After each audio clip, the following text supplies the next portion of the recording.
सर्वांना जय भीम. संघर्षातून उगवलेली स्वाभिमान.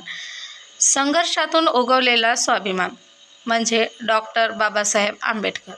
लहानपणापासूनच अन्याय सहन करत होते. शाळेत त्यांना वेगळं बसलं जाई.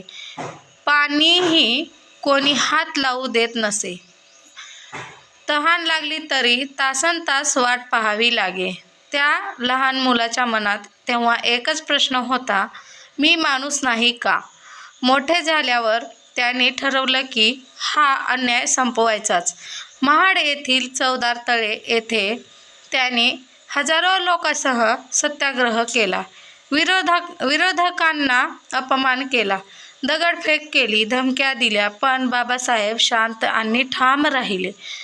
14 तासानंतर प्रतीक्षेनंतर त्यांनी तळ्याचे पाणी हातात घेतले. त्या एका ओंजळीत पाण्यात केवळ तहान भागवण्याचा अर्थ नव्हता, तर तो होता मानवतेचा विजय. त्या दिवशी समाज बदलण्याची ठिणगी पडली.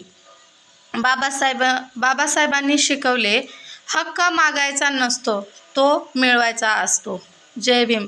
जर ही कथा तुम्हाला आवडली तर माझ्या चॅनलला सबस्क्राईब करा. धन्यवाद.